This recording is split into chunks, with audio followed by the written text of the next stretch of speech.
En la era digital, la desinformación ya no se limita a las noticias falsas con titulares alarmantes.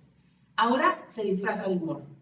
Un meme aparentemente inofensivo puede contener una premisa falsa, distorsionar la verdad o incluso sembrar una idea peligrosa, todo bajo el velo de la comedia. El humor baja nuestras defensas y hace que sea mucho más fácil aceptar información sin cuestionarla. El chiste se convierte entonces en un vehículo perfecto para un bulo. Para ayudarnos a desentrañar esta compleja relación entre el humor y la desinformación, tenemos a dos de las mejores expertas en fact-checking de América Latina. Nos acompañan Carolina Basante y Valentina Gil. Ambas han dedicado sus carreras a desmentir mitos y ayudarnos a distinguir la verdad del engaño. Hoy nos van a dar su perspectiva sobre cómo los memes se han convertido en una nueva frontera de la desinformación y qué podemos hacer para no caer en la trampa. Verificado MX presenta Del dicho al hecho, un espacio de análisis y reflexión profunda, donde exploramos las motivaciones detrás de la desinformación, las herramientas para combatirla y el impacto de la IA en la comunicación y la sociedad.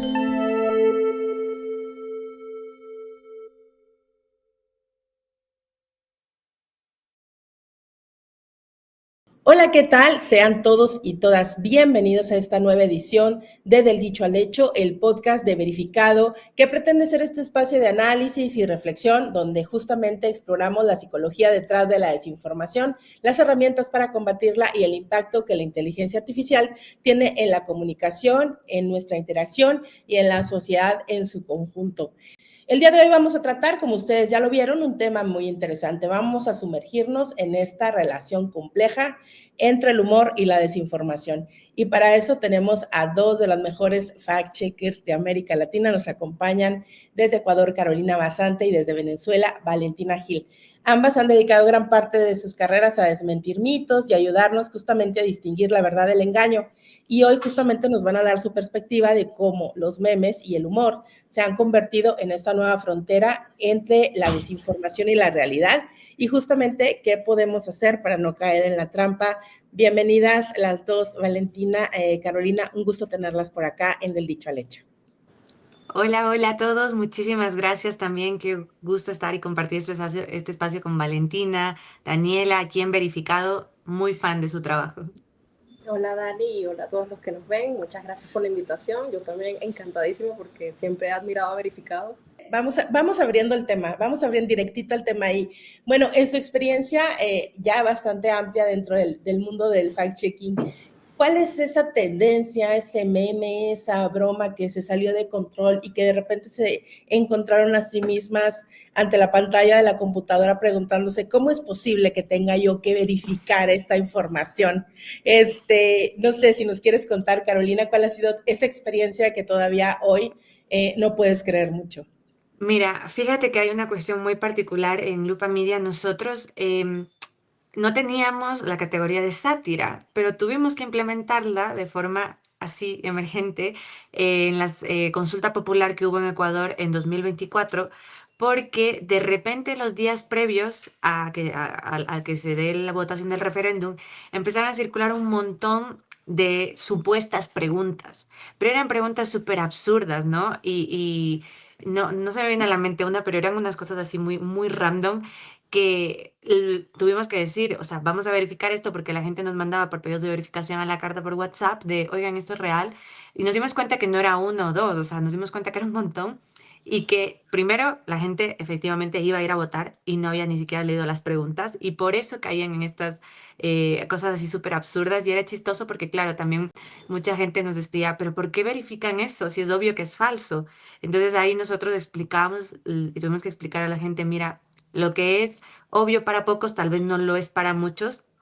Y ese es también el riesgo, ¿no? De esta sátira, de esto que es el meme, cuando se cruzan estas fronteras entre lo que es real, o sea, la diversión, que es legítima, pero también puede llegar a desinformar, evidentemente, y a confundir. Entonces, esa para mí hasta ahora es una de las anécdotas más chistosas, porque incluso ya en la revisión de nuestra metodología, ahora ya tenemos la categoría de sátira, pero fue porque tuvimos que en ese momento usarla, ¿no? De repente. Claro, luego nos pasa que tenemos que incluso meterlo como un emergente, porque no estamos a veces teniendo claro que hay personas que pueden carecer de ciertos contextos y que justamente puedan caer en esta desinformación. Además de no debemos de olvidar, por ejemplo, la carga emocional del humor, ¿no? El humor al final del día hace que, como quien dice, nuestras defensas bajen, y entonces algo nos parece divertido o increíble y pues ahí, como dicen por ahí, se nos puede colar una desinformación.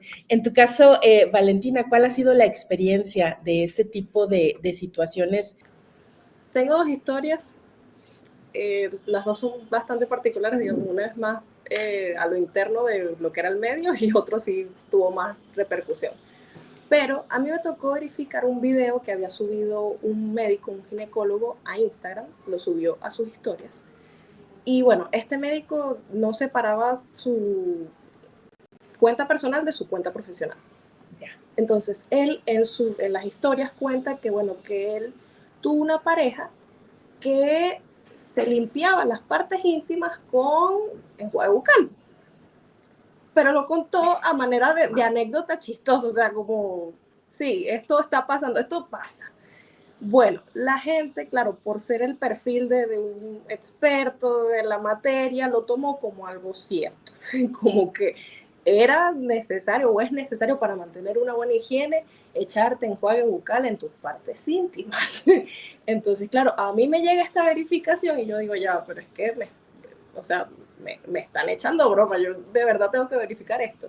Y sí, dicho y hecho, me tocó contactar a otra ginecóloga que me explicara pacientemente por qué no es recomendable echarte enjuague bucal en la entrepierna y luego redactar eso y publicarlo en el medio, y además tuve que hacer un video al respecto. Y bueno, de hecho nos llegaron muchísimas solicitudes en plan, esto es verdad, esto es cierto, de verdad esto me va a ayudar en mi salud, y es como, no, o sea, lo puedes poner a prueba, pero no creo que te vaya a gustar. Y la otra historia es que nosotros acá en Venezuela tenemos una página que se llama El Chigüire Bipolar, que es una página de sátira. Esta página, pues eso, hace sátira, hace chistes, muy de humor negro, y ellos modificaron una primera plana de, si mal no recuerdo, el periódico El Nacional. Ok, el Chigüire Bipolar edita esta primera plana del Nacional sobre el golpe de Estado, cambia todo y lo publica en su página web. La gente lo tomó, o sea, tomó como esa edición como cierta, y al punto en el que esa edición está en libros de texto de Venezuela. O sea, llegó a manos del gobierno y el gobierno lo incluyó como si eso fuera verdad, y en verdad eso no es así. Lo verificamos en su momento, lo volvimos a decir cuando vimos que lo incluyeron en libros escolares, pero hasta el sol de hoy eso se mantiene así. O sea, nosotros sabemos que no es verdad, pero bueno, nunca hicieron la fe de rata. Entonces, nada, eso fue. Increíble hasta dónde puede llegar una broma o una sátira. Yo quiero aportar a esta conversación una de esas cosas que nos ha pasado, porque justamente me va a dar pie a pasar al siguiente tema, y es que justamente durante el COVID, cuando no sabíamos nada y todos nos la pasábamos pegados a redes para saber qué novedades teníamos, ya podíamos salir, no podíamos salir, había cura, no había cura. Un médico aquí en la ciudad donde estamos, desde Monterrey, Nuevo León, acá en México, un médico otorrino, que no era cualquiera, era el presidente del Colegio de Otorrinos del Estado de Nuevo León. Hacía también contenido para sus redes, un poquito como esto. Un tipo muy formal, pero se le ocurrió decir entonces que el virus se podía matar con calor, y por lo tanto él recomendaba que cualquiera podría hacer una labor de prevención tomando una secadora de cabello y colocándola directamente hacia sus fosas nasales para justamente para matar el COVID, ¿no? Entonces, cuando lo vimos, de momento pensamos que era una broma, la gente empezó a comentarle al doctor, Y él defendía el punto, ¿no? La lógica y se metió a dar explicaciones científicas y entonces, no, esto se salió de control, lo tuvimos que verificar, obviamente, y entonces ya hicimos incluso, tenemos un sticker en la redacción de miércoles de matar al virus y es el doctor así con la secadora de pelo en la nariz, justamente porque este tipo de cosas pasan. Y a lo que quiero llegar también con este punto, y a lo mejor voy a cambiar un poquito el tono de esto, es que a veces son cosas que, como lo del enjuague bucal, pero a veces son cosas complejas, ¿no? Cosas que se meten con el tema de las decisiones políticas, como lo que contaba Carolina, o con el tema de la enfermedad, como en el, y de la buena salud, como en el caso de COVID, ¿no? O sea, ¿cómo podemos pasar a veces del meme al pánico, ¿no? O sea, la evolución de la desinformación sucede un instante. Yo les decía al principio que a lo mejor tiene que ver con el hecho de que se nos bajan las defensas ante el humor. Entonces, ¿cuál es la razón por la que ustedes creen o en su experiencia que algo tan, que parecería tan poco creíble para la mayoría de las personas, sí se vaya mutando en este fenómeno de la desinformación? Ujú. Mira, yo creo que ahí tendremos que analizar también y la implicación de los sesgos, ¿no? Que nosotros tenemos. Y muchas veces el meme, aunque sea chistoso, aunque pueda ser poco creíble, pero puede reforzar de ahí una creencia, ¿no? Lo que yo ya pienso. Entonces, mira, por ejemplo, en el caso de Ecuador, nosotros ahorita vemos y creo que, bueno, no solo Ecuador, ¿no? Sino creo que la sociedad en general, este tema de la polarización que nosotros tenemos y cuando vivimos las elecciones generales de 2025, hicimos incluso un monitoreo solo de sátira, porque era increíble la cantidad de contenido satírico, político, que incluso generado con IA, ya, o sea, unas cosas loquísimas, ¿no? Que se ponían ahí los candidatos que son rivales dándose besos y eso se viralizaba por montones. Y claro, o por ejemplo, salió que a una de las candidatas en un chat interno de su bancada la llaman la rana René. Y entonces empezaron a hacer un montón de memes con la rana René y cocaína, ¿no? Porque la vinculaban con narcotráfico. Entonces, mira, es una cosa súper fuerte. O sea, si nosotros analizamos el tema, es una acusación a una persona, a una persona política de narcotráfico o de drogadicción, bueno, etcétera, como lo interpretamos. Pero eso se viralizaba y se reía, porque claro, es chistoso y si yo soy una persona que opositora de no me agrada, es como que va reforzando mi idea, ¿no? Y va promoviendo desinformación, porque si ya luego verificamos allá en el contexto real no hay ningún tipo de evidencia de que esto exista o etcétera. Entonces yo creo que ese es el riesgo del meme, o sea, ese es el riesgo de que, y a veces nosotros podemos quedar como, ay, pero ¿por qué lupa o por qué verificado tal? ¿Por qué están verificando esas cosas sin sentido? Pero es que o sea, si la interpretación macro de las cosas realmente puede tener una influencia, ¿no? Porque, por ejemplo, si hablamos de narrativas, de cómo se construye la estrategia de desinformación, el meme puede ser una de esas estrategias que se viraliza mucho más rápido, que es mucho más digerible, o sea, me hace reír, pero sin yo darme cuenta, me hace reír, lo comparto y voy promoviendo eso y voy legitimando de cierta manera un discurso que puede ser desinformativo. Claro, y justo lo que decías ahorita, Carolina, los memes viajan a una velocidad distinta. Entonces, un Sí, meme que súper. puede ser gracioso es como la puntita del iceberg que luego genera titulares y debates más serios que definitivamente se están basando en una premisa completamente falsa. Algo así es como seguramente también pasa en Venezuela, porque justamente tienen que ver como los contextos que viven las personas. ¿Hay alguna situación que hayas observado, Valentina, que nos quieras compartir? Eso, el meme viaja rápido y al menos en el contexto venezolano no hay como muchos frentes, o mejor dicho, no hay tantos canales para hacer contraste de esa información, porque acá lastimosamente pues tenemos más de 60 medios de comunicación bloqueados, los canales tradicionales, digamos prensa, radio y televisión, la mayoría están tomados por el gobierno, que no se le conoce precisamente por honesto. Y bueno, la gente cómo se informa por Twitter, se informa por WhatsApp, algunos también se informan por Telegram, o sea, no hay como un filtro, en primer lugar, para que se pueda medir la calidad de la información que le llega a los usuarios, a las audiencias, y tampoco tiene como a la mano esas herramientas para decir, ok, esto me hace sospechar, voy a meterme, no sé, en tal página para ver si es cierto o no, porque al final, pues, con todo el temita de los bloqueos, no es posible. Claro, se hace más difícil contrastar cuando los canales son limitados. Y bueno, el humor es muy fácil que se cuele por todos lados. Sí, entre risa y risa. Entre risa y risa, exactamente. Y justamente pues crear este efecto de realidad alternativa, para construir estas narrativas que al final pues tienen un objetivo, ¿no? Creo que al final del día ese es el tema, ¿no? O sea, la risa también puede ser un instrumento, y justamente puede ser un instrumento de muchas cosas. Acá nosotros en Verificado con este podcast tenemos una dinámica en la que estamos haciendo como una pregunta a nuestro invitado anterior con relación al tema que viene después. Y justamente estuvimos hablando con Luis Martínez del Observatorio Mexicano de Medios. Él justamente habla sobre todo el tema de cómo el clickbait nos puede llevar a la desinformación y nos habla de los fake media, etcétera. Y le dijimos, vamos a estar en la próxima edición con Carolina y Valentina hablando de este tema. ¿Qué te gustaría que comentaran? ¿Qué les podrías platicar? Y justamente creo que este es el momento adecuado para hacerles esta pregunta. Y él nos decía, ¿cómo a veces puede pasar de la broma al odio, ¿no? De la broma a el humor que se usa como pretexto para agredir a otras personas. Entonces, ¿dónde están los límites entre el humor y la agresión?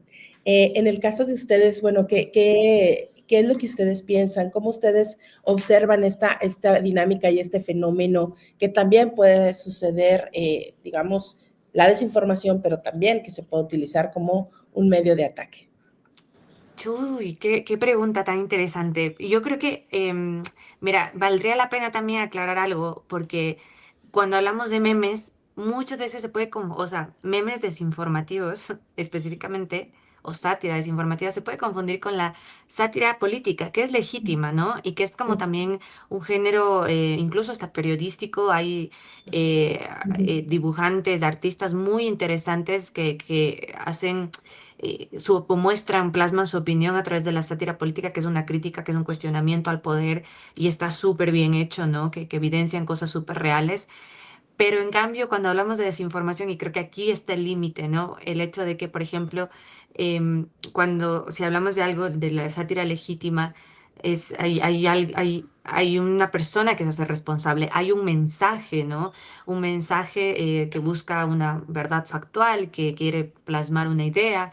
En cambio, lo otro vendría a ser como lo que desinforma, lo que quiere destruir, o sea, no es un mensaje que construye, ¿no? Y que justamente muchas veces a través de los mismos memes hemos visto cómo se promueven discursos de odio racistas, sobre todo, ¿no? En nuestro caso de Ecuador, justamente hubo un video de un niño afro que se viralizó y luego lo vinculaban y para burlarlo con una asambleísta, una legisladora también afroecuatoriana, pero era para burlarse de ella, ¿no? Y promover estos discursos de estigmatizantes incluso. Y yo creo que ese contenido, por ejemplo, que circula, ya ves que no tiene ningún tipo de responsabilidad, de autoría, ¿no? Claro. Y eso también te da a ti una idea de que es parte de esas estrategias desinformativas. Y yo creo que ahí justamente está el hecho de un límite que nosotros podemos identificar y el reconocer el hecho de que la libertad de expresión, esto que dicen muchas veces, ¿no? La libertad de expresión, mi libertad de expresión termina cuando empiezan tus derechos. O sea, no porque yo tengo una libertad de expresión y tengo la libertad, valga la redundancia, de coger y decir cualquier cosa cuando puede estar violentándote a ti. Entonces, eso es interesante. Lamentablemente, en la sociedad en la que vivimos hoy en día, esos límites están súper difuminados o ni siquiera existen porque no opinamos de forma crítica, ¿no? O sea, no nos detenemos a analizarlo siquiera, o sea, ni siquiera leemos, escaneamos cosas, queremos todo muy rápido y creo que eso también ha ido destruyendo esta parte, ¿no? Y haciendo mucho más fácil que este tipo de contenidos se viralicen, se posesionen y pues sea eso lo que mande hoy por hoy. Claro, creo que también ahí como que tiene mucho que ver con los contextos en los que vivimos en nuestros países en América Latina y que aunque no lo reconozcamos, pues sí tenemos un sesgo profundamente racista, clasista, Em, aparofóbico y justamente este tipo de cosas suceden y también sucede pues con la violencia hacia las mujeres o las poblaciones diversas que históricamente han estado más sí. reprimidas. Era justo lo que veíamos en el anterior temporada del Dicho al Hecho, cuando hablábamos de desinformación y discurso de odio, y veíamos como todo este humor sexista que había Mm, hacia las, en ese entonces, candidatas a la presidencia de México, y que fue básicamente el hilo conductor de toda la elección, ¿no? El burlarse de sus creencias, de sus orígenes étnicos, incluso de su peso y de su vestimenta, ¿verdad? Yo creo que esto es algo que vemos mucho también. ¿Cómo se ve esto en Venezuela, Valentina? Pensé mucho en la activista política María Corina Machado, pues ella ahorita es la enemiga número uno del gobierno nacional y ellos a través de sus canales, sobre todo en redes sociales, se dedican a hacer caricaturas, a hacer imágenes con inteligencia artificial, ponerle apodos a esta señora, la llaman la Sayona, dicen eso, que es una histérica, que es una amargada, en fin, un montón de insultos que lastimosamente pues todas conocemos. Y también, y no solamente pasa con ella, sino también con otras dirigentes políticas de oposición. Por ejemplo, se me viene a la mente Delsa Solórzano, que bueno, Delsa se ha hecho retoques en la cara y el gobierno aprovecha esto para hacer caricaturas de ellas con la boca súper exagerada o para decir que, ay, mira, casi no se le mueve la cara de tantas operaciones que tiene. Entonces, acá en Venezuela, pues cuando me preguntan, ok, ¿cuál es el límite entre humor y agresión? Yo creo que acá no lo tenemos del todo claro porque existe una cultura de lo que se llama chalequeo, entonces como que no sabemos poner el límite hasta dónde llega la echadera de broma, pero yo creo que la gente tiene que estar muy pilas con, ok, quién te está enviando este mensaje, o sea, quién está haciendo este chiste y cómo lo está haciendo también, porque pensando en el ejemplo, en la historia que les conté del chigüire bipolar, el chigüire bipolar al final lo que hace es crítica social, crítica política, Uh -huh. sátira política, y bueno, cuando hizo este edición de la primera plana, me imagino que no lo hizo con intenciones de desinformar, solo que no sabía o no tenía en mente de que iba a escalar tanto, de que iba a llegar tan lejos, y que justamente el gobierno pues lo iba a aprovechar para sus libros de texto, o sea, una cosa ridícula.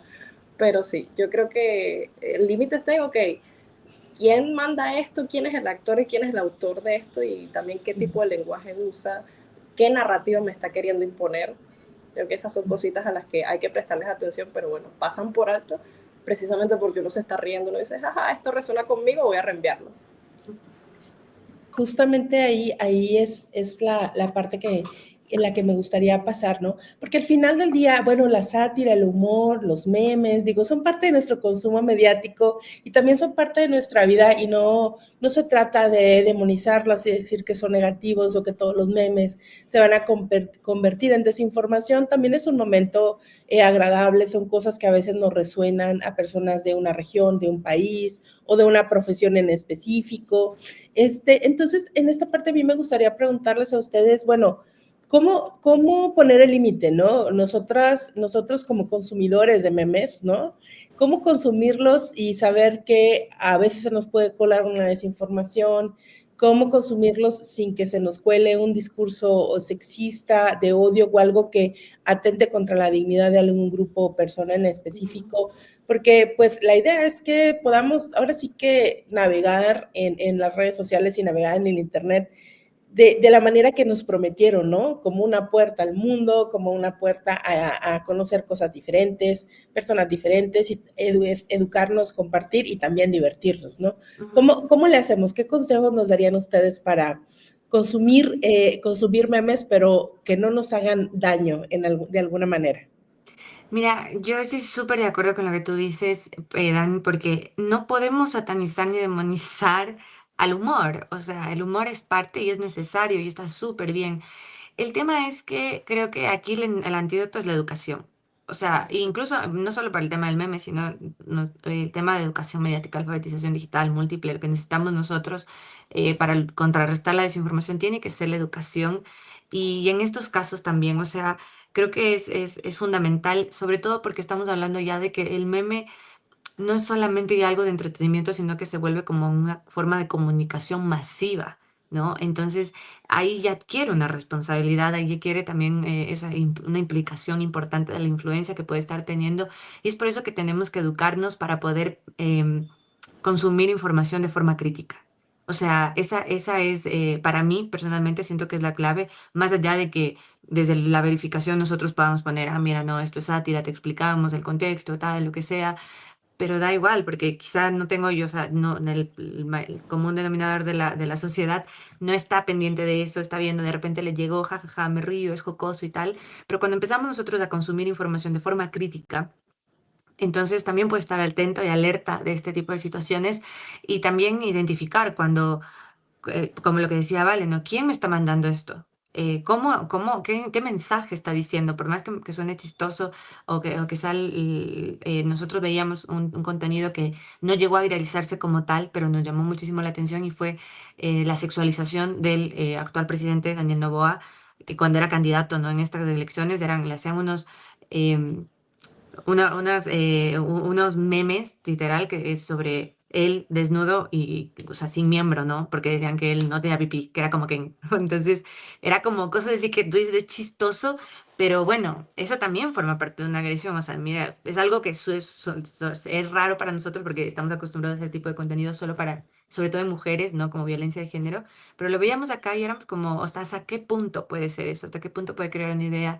Entonces creo que ahí es la clave está en empezar a ser críticos, en prender el pensamiento crítico, pero también es el desafío más grande, sobre todo en países, en nuestros países, ¿no? En donde tenemos tasas de alfabetización digital, o sea, prácticamente inexistente la alfabetización digital en nuestros países y el consumo incluso a pesar de que hay penetración de Internet, tal vez no al 100% pero existe, pero no estamos como sociedad preparando a la gente para que pueda ser un consumidor responsable de información. Creo que tenemos la ventaja del acceso al contenido, del acceso a la información, pero a veces no tenemos como que la parte de la siguiente competencia, que es como la reflexión o el análisis de lo que estamos viendo, y que no se entienda esto como una reflexión profunda y muy sesuda, no, es simplemente cómo consumimos, ¿no? Es como pensar, yo le decía a colegas, es como pensar que los más pequeños ya son expertos en Internet porque saben cómo prender el celular y porque saben cómo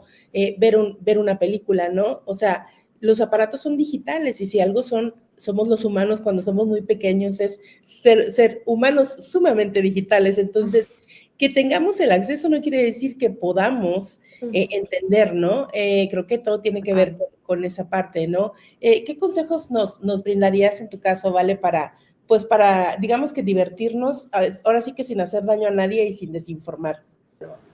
Bueno, mi consejo va más hacia los colegas verificadores que hacia las audiencias, porque pienso mucho en lo que dijo Caro, de eso, hay que cuestionarse, ok, ¿por qué me da risa lo que me está dando risa? Y eso es todo un trabajo de construcción, de también tener acceso a ciertas informaciones, ciertas páginas que, bueno, ya escapa como de nuestras manos, pero dentro de lo que nosotros podemos hacer desde el oficio, yo creo que más que ser fiscales de, ay, no te rías de esto porque está mal, ni nada por el estilo, yo creo que tenemos que adaptarnos a ese mismo lenguaje que le está dando risa a la gente. O sea, yo pienso que el humor es también una llave para informar, para hacerle entender a la gente temas que son súper complejos o a veces también súper engorrosos. O sea, si para los desinformadores les sirven los memes, yo creo que también a los verificadores nos puede servir muchísimo. Es una estrategia súper efectiva. O sea, no es tanto, es como decíamos, no es satanizar, no es decirte, no, no hagas esto. ¿Por qué? Porque yo te lo digo. Sino, mira, te lo cuento también bajo estos mismos términos. Escuchando a la Vale se me viene a la mente algo súper que pasó ahorita la semana anterior. No sé si ustedes han visto que en la cuenta de Instagram del Instituto Pointer, ellos tienen el viernes de memes y suelen poner como memes súper chistosos, pero de verificación, como que de cosas jocosas sobre periodismo. Entonces encontré uno y era un meme súper divertido sobre como yo como fact-checker quiero hacer un buen periodismo, pero la gente que cree que le quiero controlar su mente, que esto lo escribe la inteligencia, tal. Entonces lo traducimos a español y lo pusimos en nuestras redes y fue tal cual. El mensaje caló mucho más en el rol del verificador independiente a o sea, no sé, un comunicado tal que podríamos haber puesto súper formal, ¿no? De que no, nuestra organización es independiente, nosotros queremos hacer esto y tal, no sé qué. Y solo fue literal un meme. Entonces, creo que ahí tiene todo el sentido lo que dice Vale, o sea, poder, en lugar de criticarlo o verlo feo, no, o sea, como usarlo como una herramienta también.